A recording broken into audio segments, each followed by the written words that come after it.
Gay. Gay. Gay. It's empowering. Okay, so it was just Pride Month, and I am eternally disappointed in the quality of a lot of gay media, so I guess I'll talk about Fourth Man Out. Fourth Man Out is a 2015 comedy about a young man trying to come out to his bro-friends. So, what works about Fourth Man Out? Nothing?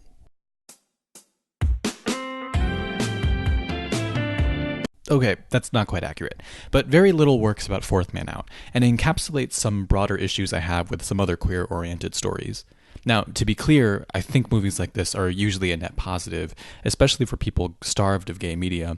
I just think that gay media, and more broadly queer media, deserves more and deserves better. This movie won Best Narrative Feature at Outfest, and gays, we need to get better taste. We can't keep just seeing two conventionally attractive white dudes and go, yep, this is the gay movie of the year. Okay, look, there are like 15 conventionally attractive white dudes that look like them online within a couple of miles of me right now. It doesn't mean Grindr's a good movie. So let me start with a quick Cliff Notes version of the movie, and I'll have you know I forced myself to watch it a second time to make sure I was getting all the major details in, and 2/3 of the way through I had to pause it to nap because I was literally falling asleep. We start with our protagonist practicing coming out to his friends. He's kind of a typical Hollywood, generically hot white guy, the kind straight people are less likely to be threatened by. We meet his neighbor Martha, who awkwardly feels him up and makes it very clear she's religious. This is her only character trait. Kirkland Brand, Jon Snow's friend, Chris, picks him up and he's just like aggressively bro-y, like he's drowning in Irish Spring. I don't care how busted this chick is, give her your dick and keep the muffins coming. Also, why the hell does masculine body wash smell so damn bad? Anyway, Chris takes him to visit their other friends, Cord Overstreet and that guy from Actually, and they're all just as aggressively bro-y as Chris is. They trade extremely unsubtle homophobic dialogue about being gay and about sex, and this is all to make it really, really obvious that Jon Snow is uncomfortable. Wanna get gay? Oh yeah. Let's get right to the spot. What? You want a shot? I'll get gay. I'll get gay. Oh, yeah, sure. Birthday. This extremely unsettled dialogue, unfortunately, becomes a thing. They go to a bar to celebrate Jon Snow's birthday, and he tries and fails to come out. Chris meets a woman he's maybe interested in, and the next morning, Jon Snow comes out, in bed next to Chris. Chris vomits because he's hungover. Chris outs him to the others. Cord Overstreet and Actually freak out, and they can't believe Jon Snow is gay when he's normatively masculine, and then Chris drives Jon Snow home. I finally learn Cord Overstreet's name is Nick at this point from a quick shot of a text message, but I'm just going to call him Cord Overstreet. Chris has a serial hookup, and she's established as being shallow and #bad for him. This is her only character trait. Jon Snow is a mechanic. That's a fun scene. The gang plays poker. There is 0% subtlety with the dialogue again. Get that 10 on the river. I could have sucked you dry. Jon Snow's neighbor finds out he's gay in what has got to be the most rushed scene in the history of cinema. Both leads go on a date. Chris outs Jon Snow to Smart Girl, and she pushes back. Jon Snow has a bad date with a guy named Brad who is catfishing him. He is portrayed questionably. They meet over lunch the next day to talk about their dates. Cord Overstreet decides at the 27-minute mark that he should probably have a subplot, or else why are he and Actually just here? So he starts learning stuff, even though it barely goes anywhere and it isn't well established before. There's like a Rocky training montage of Jon Snow preparing for a date. He goes on Dude Mingle. Dude Mingle? Then a montage of him on dates that's a nice cross-section of gay stereotypes. It was this big. It doesn't work out with anyone. Chris helps Jon Snow practice coming out to his family, and they eat dinner with them. He doesn't come out. Martha brings in unsubtle cake. There's another double date scene with Chris, and the artist guy is again a collection of gay stereotypes that Jon Snow is juxtaposed against. Seems non-threatening. I hate him. Okay. At the 39-minute mark, the movie decides to grace us with one joke that I actually thought landed and was pretty cute. I gotta take you to Taco Bell sometime. I got this fabulous new gordita. Oh, really? Wow. Do I have the body for it? You do. Thank you. The double dates leave, more unsettled dialogue. Chris talks about how Smart Girl is not like other girls. She's cool enough to like mojitos and Ghostbusters. Jon Snow convinces Chris to call Smart Girl. He gets a crush on a guy whose car he's fixing, who he describes as Normal guy and with like earth tone colors, full length pants, no nipple piercings. I couldn't really see his underwear, but I was probably to exist. And he had like muscles, but not like too muscly. He was like a normal dude. In a miracle, another beat in the film finally works. I smelt it? Oh, you fucking idiot! I smelt it? Chris and John come out on another dinner with his family in what has got to be the most rushed scene in the history of cinema since that scene 30 minutes ago. Friends take Jon Snow to a gay bar. They're enlightened now, but still plenty casually homophobic, don't worry. Turns out Chris got Smart Girl's name wrong and she's upset. Chris and Jon Snow almost kiss and it puts a wedge in their relationship. They both go to their respective #bad-for-them people. Jon Snow's mom tells him she accepts him in what has got to be the most rushed scene in the history of cinema since that scene 10 minutes ago. At the 4th of July party, oh my god, is that a minor speaking role from a person of color? Martha is totally cool with gayness now because Today we're all on the same side. Who's God's? Oh no, don't be silly, America's. actually gets married, and we apparently care. Chris and Jon Snow do a weird gift of the Magi trade-off with partners, and then the movie wraps up literally like High School Musical, where everyone just pairs up awkwardly. Chris and Jon Snow decide to kiss to see if there's something there. There isn't, and that's good. Car repair guy comes back for repairs, and it's implied Jon Snow's found a dude to mingle with. Roll credits. Okay, so there are actually a couple of things I think work about this movie, and one of my disappointments is it doesn't spend enough time on them. So, small stuff first. I love Dude Mingle unironically, and I think every dating app should rename itself Dude Mingle, or just some other variation of it. And some of the acting is better than I expected, particularly from the lead. There's some nice shots in there that I think are funny and work. But that's it for the small stuff.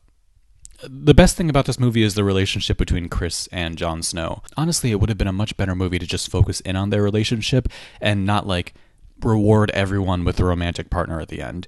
Too much of gay media in general ends with a romance with a character you hardly know, so you end up with this canon of gay relationships without chemistry or feeling. And it's not that I have a problem with gay media having romance. It's great to see examples in media where we can fall in love and not be dead by the end. But it'd be great to have that stop being the reward at the end of a protagonist's arc and have us actually get to see these characters fall in love with each other and actually get to know who they are. This was supposed to be the positive section. Okay, in general, it is kind of rare to see straight gay relationships developed in meaningful ways, and there are some genuinely good moments here that feel like they're getting at how a very intimate friendship between two men can be put to the test when one of them comes out, but ultimately this relationship can come out stronger when they learn to be comfortable with themselves and the other. Adam and Jon Snow pretending to be a couple in the bar is genuinely a cute moment, and I don't mean cute in a shipping way. I mean cute in like a, God, there is just such a dearth of genuine male platonic affection and intimacy in media that's not covered by a thick layer of posturing and fragile masculinity kind of way. And yeah, there's still some of that fragile masculinity when they're juxtaposed against, the other, quote, not normal men. But when you're used to a box of Oops All Fragility, I'll gladly take a dusting on top of some Cheerios instead. I also really appreciate that it doesn't lead to a real romance. I'm kind of over a gay man pines hopelessly after straight man plots, and I appreciate that they're A, comfortable enough with each other to try kissing each other, and B, Jon Snow decides that he's actually not attracted to Chris after all, and it's, really just the straight fantasy. Their relationship developing from best friends to estranged, to actually being vulnerable with each other, to strengthening their friendship with comfort in who they are and who each other are, is the most compelling part of the movie. But it's just so little with that while it faffs about trying to make its runtime. And, yeah, I think that's all I liked. So I could go on and on about nitpicks like how the way they style the characters make them seem much older than 24, how it's a mistake to have the two main leads both be brown-haired white dudes who are styled similarly because it's hard to tell them apart, except one has wavier hair, how stilted the dialogue is, but let's just move on to the big stuff, because this will take a little bit. The big thing is pacing. I said I was giving you the Cliff Notes version of the movie, but the movie itself feels like the Cliff Notes version of the movie. There are some scenes that should be major climactic moments that are so rushed and short, I feel like I might be able to show the whole scene without this video getting auto-flagged for copyright. The time it takes for Martha to first suspect Jon Snow is gay, to the point where she has it confirmed and, is horrified, is about 40 seconds. She hears actually say, "Sorry, Jon Snow, for calling something gay," walks in, asks why he'd apologize to him, opens an iPad, discover he's gay. And that's it. It's so fast. Even worse, Jon Snow's major coming out scene to his family takes place in about a minute and 45 seconds. Let me break down everything that happens in those 105 seconds. Jon Snow comes to a family dinner, and Chris is already there. His mom says he should change. He's like, why? She says she invited his high school ex-girlfriend over, and they get into an argument about her invading his personal life and how he's not interested in her. Someone comes, but it's actually not the girlfriend like they expect. It's Martha with a priest who thinks Jon Snow is fucking dying. His mom asks for an explanation, but Jon Snow doesn't know what they're talking about. Martha admits she lied to the priest, and it's not that he's dying, it's actually about his spiritual salvation. The priest never says anything ever again. Jon Snow's family is confused, and he tells them he's gay. They don't believe him, and his mom says it's not funny to joke about that in front of a priest. And then Jon Snow fillets a sausage that was on his father's plate to prove that he's gay. His dad takes offense because he was going to eat it, and Jon Snow storms out, leaving the family, Chris, the priest, and Martha just standing there, presumably with his ex-girlfriend coming soon. All of that is less than 2 minutes. There is no room to breathe, no room for any of the 3 arguments or conflicts that come up to sit for a moment or escalate. It goes, ex-girlfriend coming, neighbor and priest, gay, fillet sausage, leave. It's so fast. It reads like the early one-acts I used to write in high school drama class, except even those were less rushed than this was. But I half expected his ex-girlfriend to show up too, just to unnecessarily raise the stakes even more and bring it to like absurdist comedy levels. It feels like there's a checklist of events that had to have happened, but instead of trying to organically build to them, they just put the checklist into the script. And while it doesn't go addressed, the whole reason Chris said he would go to family dinners with Jon Snow was to be supportive when he came out, and he did nothing, and it never comes up again. Literally, my explanation of that scene to this point has been longer than the scene itself. The weird thing about these super rush scenes, and there are a lot of them, is that the movie itself barely makes its runtime, and there's so much wasted time that doesn't advance anything. It's only an hour and a half long movie, but it feels so long, even though so many of the actual scenes are so fast. Cordova Street and actually are completely pointless characters, and the narrative doesn't seem to know what to do with them. They had 2 options. Actually give each of these secondary bros a substantive subplot that worked with the themes in the movie, maybe showing how they too are growing comfortable with themselves and Jon Snow in their own ways, or demote them to background characters that don't really do anything. But instead the movie kind of sticks them in the middle.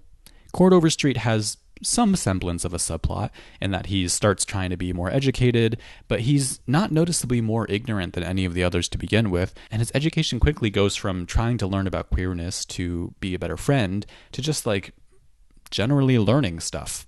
People in North Korea aren't even allowed to eat bananas. They don't know they exist. But not only is that not really connected to the main themes, he's also not noticeably less intelligent or book smart than the other characters in the beginning. Actually functionally gets nothing but an outline of a subplot. He has a long-term partner and they get engaged on their 4th of July party, but we never meet her until the end and we barely see him, so we have no reason to care about their marriage. Honestly, the only reason there seem to be 4 men is because it seems like the filmmakers wanted to make a thing out of the 4th man and the 4th of July comparison, which, takes us to the homonationalism. While structurally its biggest failing is its pacing, its weakest point ideologically is its homonationalism. Homonationalism is a term coined by Jasbir Puar, who describes the ways pro-gay rhetoric after September 11th became tied to nationalist imagery and ideas. So think of how Don't Ask, Don't Tell was relaxed after 9/11 because the nation needed linguists and soldiers and couldn't afford to kick out bodies, even if those bodies were queer. It's kind of a conditional acceptance that says, yeah, sure, we'll temporarily stop shitting on some of you, as long as you're willing to help us shit on and, kill other people we don't like. This conditional acceptance usually shows up as a valorization of the all-American, patriotic, white, cis. A normal guy with like earth tone colors, full-length pants, no nipple piercing, muscles but not like too muscly. peak non-threatening to the straights gay man possible. And as you might expect, it doesn't last.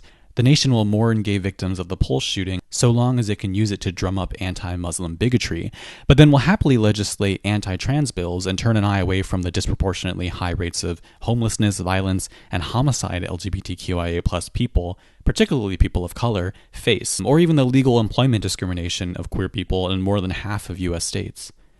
The homonationalism in Fourth Man Out starts implicit, but then graduates from subtext to text. Jon Snow is unhappy with other gay men who are too much like gay stereotypes, read feminine, interested in queer politics, loud, and this seems to unfortunately resonate with a particular subset of audience reviews. It's about time a movie has been created that caters to the 80-odd% of gay men out there, the ones who are not the extremely effeminate, screaming queer guy society has been forced to endure. I love this movie because it's about a guy with friends who happens to be gay, one of the few movies that portrays gay people as people. Jon Snow just wants to be a normal guy who's just like other guys. In a way, his character arc is similar to Smart Girls. Chris likes her because she's not like other girls. She's cool enough to like mojitos and Ghostbusters. And the gang is willing to accept Jon Snow because he is not like other gays. Wearing a tank top? Were his nipples pierced? Yeah, what about his underwear? Did it have like a brightly colored elastic band? Super jacked? He was a normal guy and with like earth tone colors, full-length pants, no nipple piercings. I couldn't really see his underwear, but I was probably to exist. And he had like muscles, but not like too muscly. He was like a normal dude. The irony is the not like other gays type is a dime a dozen. There are so many conventionally attractive, just muscled enough but not too muscled cis gay men who don't want to be, quote, too gay, and actively demean gay men who are seen as too feminine or too fat. And if they're white, they almost certainly have a strong aversion to men of color, with maybe a fetish for one non-white race. And there are so many gay movies or shows where the protagonist is a, quote, normal guy, compared to other gay characters who are more feminine and are almost always comic relief. When the homonationalism graduates to text, the main theme of the film comes through. We find gay acceptance through patriotism. Martha, who's been actively trying to tell him he's going to hell for the whole movie, is not only begrudgingly accepting at the end, she's downright actively supportive of the gang and thinks they're all gay and are together. The reasoning for this is America. Today we're all on the same side. Who's God's? Oh no, don't be silly, America's. Jon Snow can have a happy coming out if he doesn't threaten the nation, either in his gender presentation, his performance, or his politics. His straight buddies will accept him because he's not like other gays, is masculine, and won't challenge them to change their casual homophobia. His community will accept him because he's just like them. He too would fit right in with an LL Bean catalog and an image of a white picket fence, a dog, and 2.5 children. His nation will accept him because he's perfectly willing to get wrapped up in the language of nationalism, as if the rights we've won came from agreeing with nationalism instead of throwing bricks and protesting police brutality. He's non-threatening to the straights, and that's what makes him a normal guy.